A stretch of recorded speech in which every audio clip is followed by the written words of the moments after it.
হয়তো বা বর্তমান আধুনিক হওয়ার কারণে আমরা হয়তো অনেক নিয়ম কানুন থেকে আমরা সরে গেছি। তবে এখানে যারা সামনে দাঁড়িয়ে আছেন খেলোয়াড়দের উদ্দেশ্যে আমার একটি কথা, এরা সবাই খেলা দেখতে আসছে, এদের কোনো স্বজনপ্রীতি নেই এবং আমরা ন্যায় অন্যায় ভালো মন্দ এবং ভালো খেলা এটা বিচার করার মতো জ্ঞান আমাদের আছে।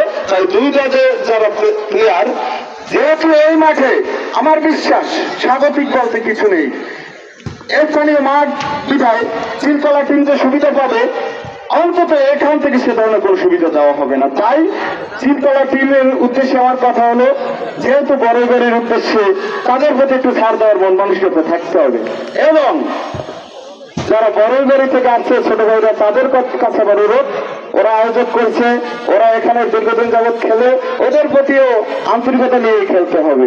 আমরা দিন শেষে কোনো দল নয়, কোনো এলাকা নয়, যারাই জিতুক তৈরিবাসী জিতবে, তবে খেলার জয় চাই, ভালো খেলা দেখতে চাই। সবাইকে ধন্যবাদ।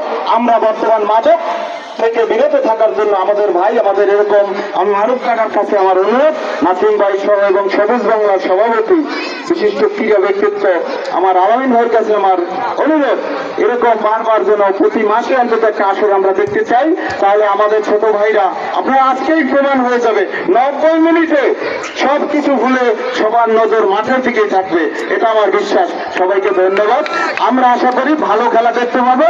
তোমাদের যেন এই শিষ্টাচার, কালকে কিন্তু আমাদের একজনের সাথে আরেকজনের দেখা হবে, আমাদের কারো আচরণের জন্য কোনো ধরনের, তবে এখানে আমার বিশ্বাস মারুফ কাকা আছে এবং যারা কমিটিতে নাসিম ভাই সহ কোনো ধরনের স্বজনপ্রীতি চলবে না। আমরা ভালো খেলারই জয় হোক, এটা আমি সবার কাছে অনুরোধ। ধন্যবাদ সবাইকে।